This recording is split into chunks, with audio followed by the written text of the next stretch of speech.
Bonjour à tous, c'est de nouveau Alex Trips et en tout cas je suis très heureuse de vous retrouver en vidéo afin de continuer à échanger, de partager quelques anecdotes sur mon voyage de 5 mois à travers l'Asie. Avant de continuer à vous conter mon périple, j'aimerais faire une petite aparté. Là actuellement, je suis au jardin tropical de Paris, plus particulièrement dans le bois de Vincennes. Et pour vous faire une toute petite histoire très rapide de ce jardin, c'est un jardin agricole qui a été construit à la fin du 19e siècle pour montrer aux Parisiens notamment toute l'étendue du savoir-faire des colonies françaises, notamment la Cochinchine et l'Indochine. Qui dit Cochinchine et Indochine dit Vietnam. Et d'ailleurs, ici, c'est une petite pagode vietnamienne qui a été malheureusement brûlée en 1984, qui a été reconstruite, donc c'est une reconstruction. Dans ce jardin, on peut trouver bon nombre d'influences que j'ai pu voir lors de mon périple, et j'avais très envie, lors de ma première vidéo bilan, de la faire ici, de la tourner ici, mais malheureusement, confinement oblige, je ne pouvais pas, donc nous sommes déconfinés, je peux donc vous proposer quelques images de ce petit jardin. Comme je le disais dans ma dernière vidéo, j'avais essayé de m'installer à Dalat au Vietnam. Pour des raisons connues ou inconnues, ça n'a pas pu se faire. Donc j'ai décidé de continuer mon voyage.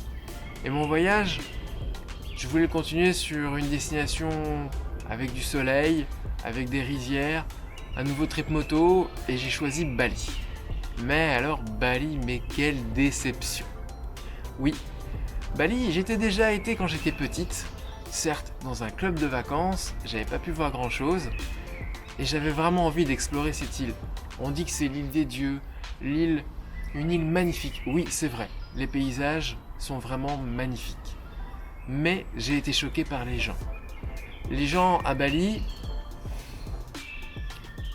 quand j'arrivais avec ma moto dans un petit village, pour prendre par exemple un plat traditionnel dans un varoum, donc les varums ce sont les petits cafés locaux,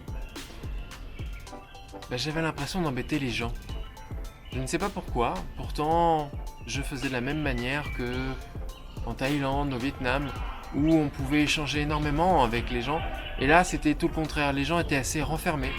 Peut-être parce qu'on était en saison basse, peut-être parce que la maladie qui touche le monde entier en ce moment faisait baisser le nombre de touristes, donc les revenus des gens, ils n'avaient pas très envie d'échanger.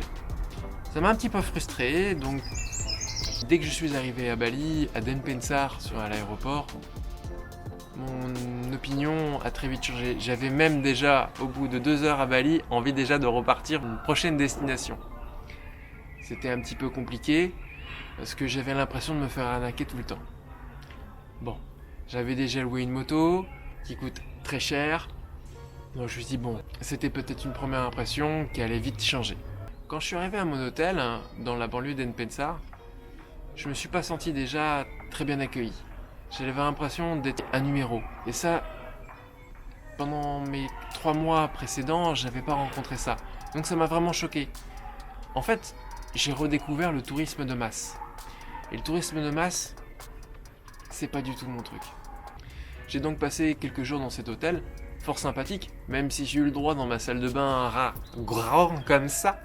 Oui, un gros rat, où j'ai hurlé comme c'est pas permis, où j'ai réveillé, je crois, une bonne partie de l'hôtel et du staff de l'hôtel. C'était amusant, ils ont essayé de chercher le rat, mais ils l'ont pas trouvé. Bon, c'était des maisons sur pilotis, donc je sais pas comment le rat a pu monter dans la salle de bain, mais en tout cas, j'ai eu une des peurs de ma vie. Oui, les rats, c'est pas mon truc. Donc je suis resté quelques jours dans cet hôtel pour me diriger direction la boutique de location de moto auquel j'avais réservé ma petite Versys 250. Et je me suis dit, bon allez, comme en Asie, je vais prendre un Grab. Et que nenni. À Bali, dans bon nombre de villes, les Grabs sont interdits. Enfin, ils sont interdits, pas officiellement. Officiellement, vous avez l'application Grab et d'autres applications de taxi. Mais en fait, vous avez une mafia locale. Et dès qu'un Grab arrive, il vous téléphone et dit non, je peux pas vous prendre parce qu'en fait, il y a la mafia taxi, comme ils disent. Et en fait, ce sont des gens, des rabatteurs, qui viennent vous prendre, vous disent voilà, tiens, tu veux aller là, c'était le tarif et tu peux pas prendre un gramme. Donc ce qui fait que j'ai dû limite négocier avec un taxi-metteur pour qu'il puisse m'emmener à la boutique. J'ai perdu quasiment 1 heure où je me suis bien énervé, où j'ai eu un peu peur parce que le rabatteur, j'avais l'impression qu'il était en arme. Donc bon, j'emmenais pas trop large, même si j'ai quand même résisté à la pression, si on peut dire.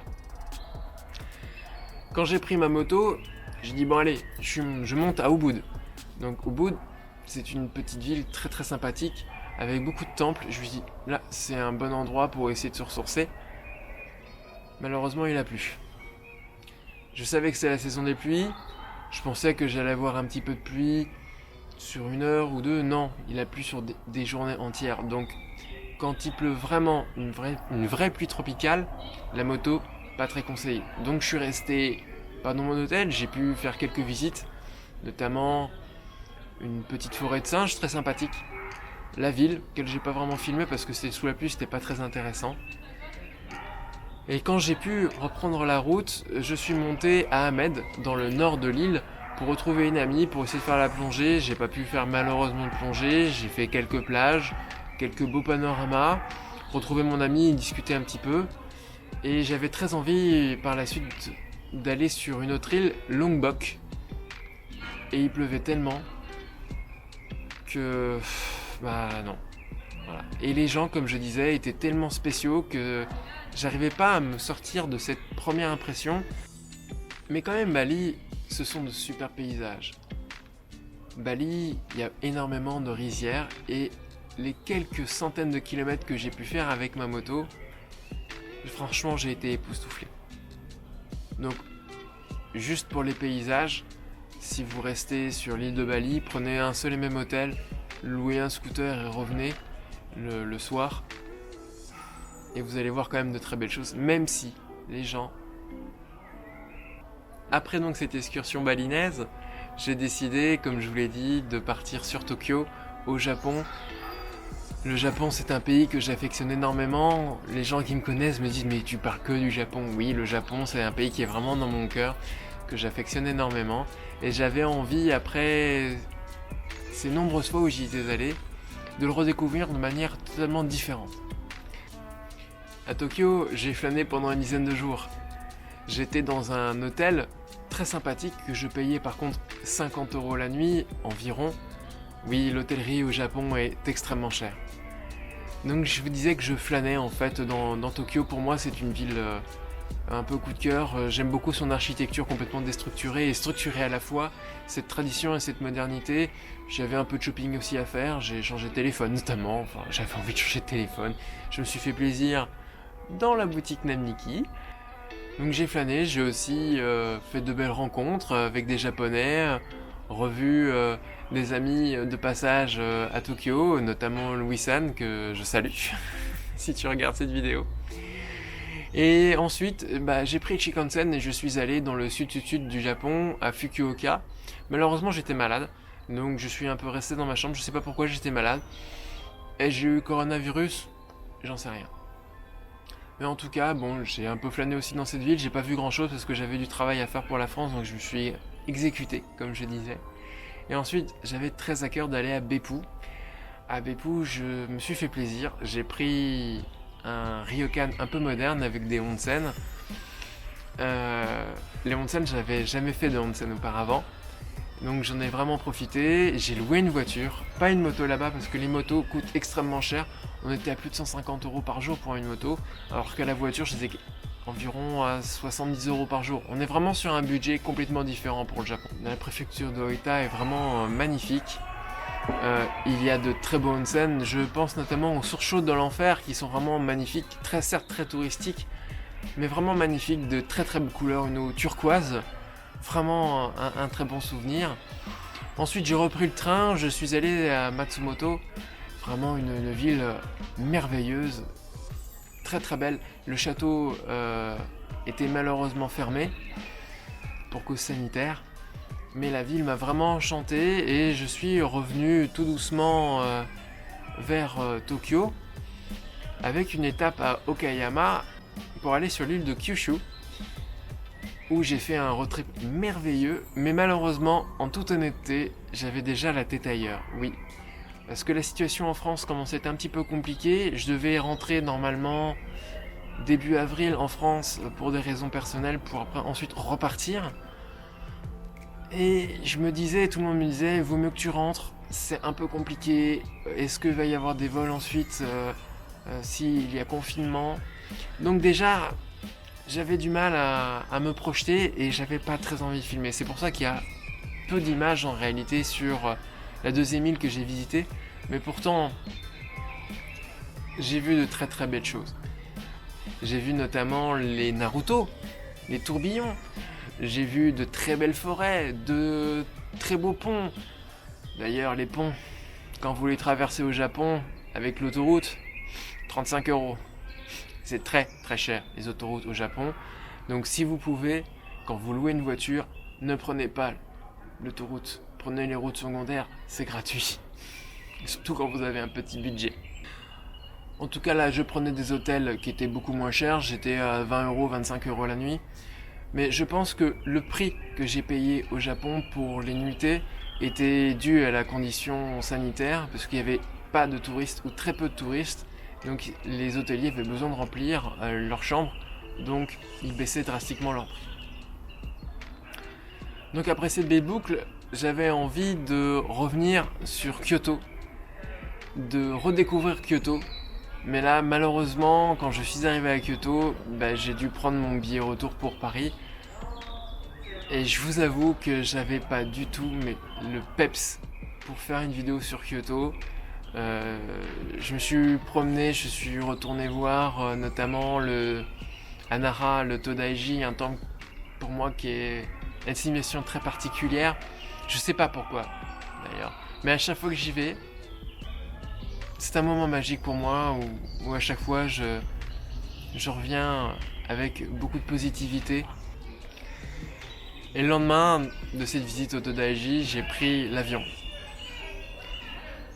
à Tokyo. Donc j'ai pris le train de Kyoto jusqu'à Tokyo en Shinkansen. Et oui, voilà, je suis rentré en France avec le cœur lourd parce que j'avais l'impression que mon voyage était inachevé.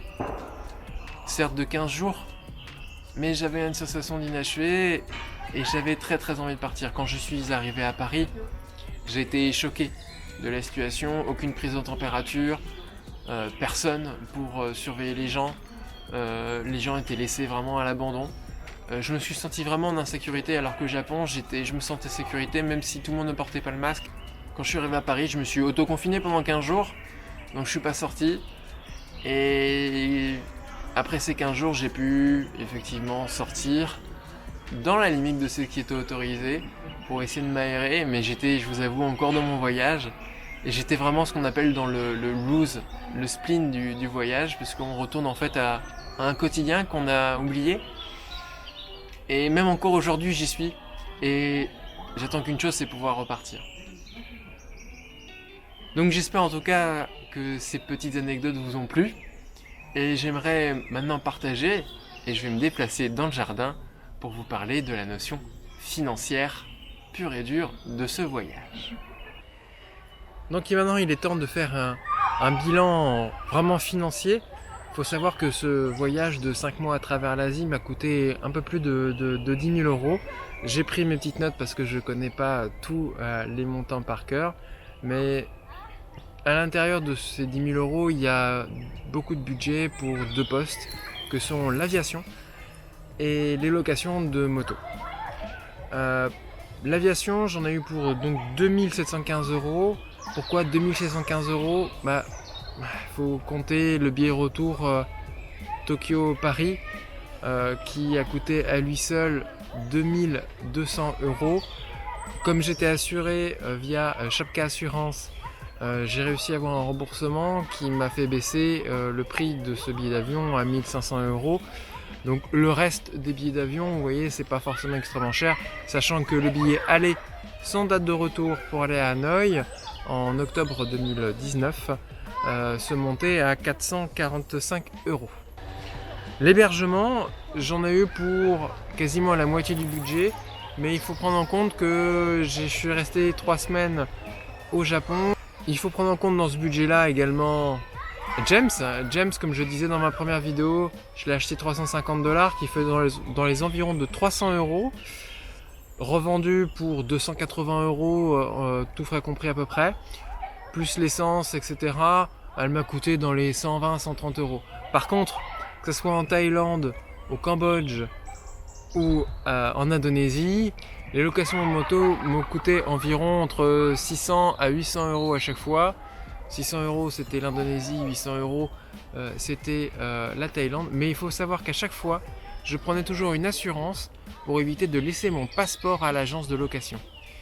Pourquoi je préférais ça? Parce que si vous arrive quelque chose, au moins vous avez vos papiers originaux avec vous. Et d'ailleurs, si vous voulez louer une moto dans bon nombre de pays, comme en Indonésie, on vous demande votre permis original et également votre permis international. Votre permis international, c'est un document administratif que vous pouvez avoir en France gratuitement sous 3 mois et il vous sauve un bon nombre de situations, notamment au Vietnam, je suis arrêté plusieurs fois, ou en Thaïlande aussi, parce que quand vous êtes avec une moto bien chargée, ils pensent que vous n'avez pas le permis, que vous êtes un touriste simple et ils veulent vous mettre une amende. Mais quand vous avez le permis international, vous êtes en règle, donc vous n'avez pas d'amende. Également, dans ce budget, il faut compter plus spécifiquement pour le Japon le JR Pass. Le JR Pass, pour petit rappel, c'est un billet de train qui vous permet pendant soit 7 jours, 14 jours ou 21 jours de voyager librement dans tout le pays. Avant, vous pouviez prendre ce JR Pass uniquement en dehors des frontières du Japon. Là, j'ai pu le prendre directement à la gare de Tokyo. Il m'a coûté à peu près 550 € pour 21 jours en deuxième classe. Pour donner quelques chiffres, sur tous pays confondus, sur le budget journalier, j'étais un budget moyen d'hébergement aux alentours de 25 €. Et tout compris entre nourriture, hébergement, avion, location de moto, plaisir, j'étais sur un budget moyen de 70 € par jour. Oui, c'est un budget cher, mais si on retire le budget avion Paris-Tokyo et le budget moto, on est sur un budget aux alentours de 45-50 €. Donc oui, partir en moto, c'est un budget, mais pour moi, c'est important parce que on peut aller dans des endroits qui sont complètement différents. On peut vraiment s'enfoncer là où la voiture ne peut pas aller, ou là aussi les distances à pied sont trop compliquées. Et ça vous permet donc de rencontrer des gens, notamment au Vietnam ou en Thaïlande. J'ai fait vraiment de très très belles rencontres. Et en tout cas, pour finir, je voudrais remercier Audrey de m'avoir fait une superbe bannière et un superbe logo pour ma chaîne. Donc maintenant, j'ai quelque chose de super sympa. Donc merci beaucoup. Je voulais aussi remercier encore Julien Nazi, Louis San de m'avoir accordé un petit peu de temps, d'avoir pu partager. Je remercie également tous les gens que j'ai pu rencontrer, tous ceux qui suivent aussi mes vidéos à distance. Et donc à très très très vite pour nos nouvelles aventures, peut-être pas en Asie, peut-être en Europe, peut-être en Afrique. On va voir ce que le cœur me dit. En tout cas, ciao, c'était Alex Trips et à bientôt!